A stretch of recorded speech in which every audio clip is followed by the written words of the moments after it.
Ici naquit le Portugal. Cette inscription rappelle le destin historique de la petite ville de Guimarães.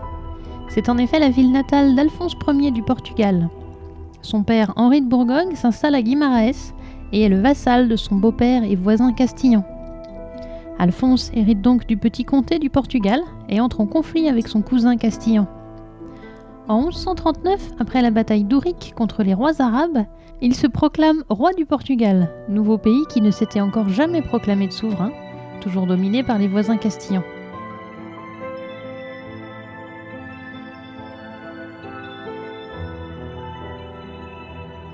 Sur la Praça da Oliveira, on conserve cette arche du XIVe siècle qui commémore une autre victoire contre les Maures du Portugal, la dernière bataille décisive, la bataille de Salado.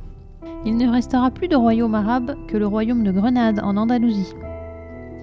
La victoire d'Alphonse Ier lui donne une aura extraordinaire. Cette victoire lui permet de refuser de prêter allégeance aux Castillans et d'obtenir la reconnaissance de l'indépendance de son nouveau royaume. La ville garde donc un souvenir reconnaissant de son fier enfant du pays et s'honore d'avoir été la première capitale du Portugal.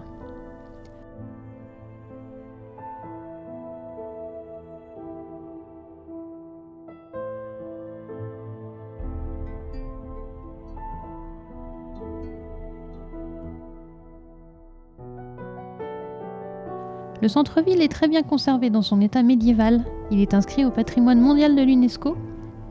On retrouve comme souvent au Portugal ce motif de la boule armilière, instrument de navigation qui est devenu le symbole du pays.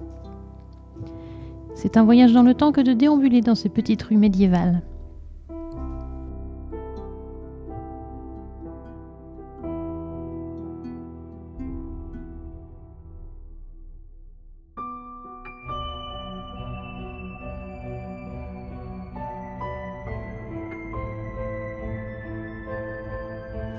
On trouve de nombreuses de ces chapelles, telles des grands placards ouverts sur la rue, qui retracent les épisodes de la vie du Christ.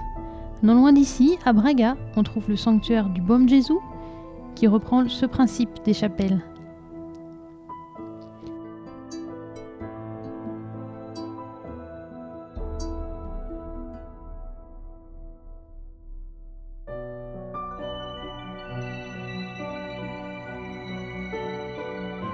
En sortant de la ville, on tombe sur le château des ducs de Bragance, dynastie qui succédera à celle d'Alphonse Ier.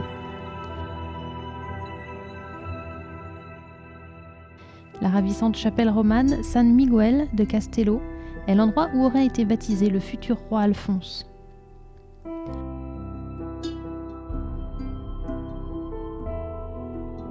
Enfin, le château fort, aujourd'hui désert, est en ruine.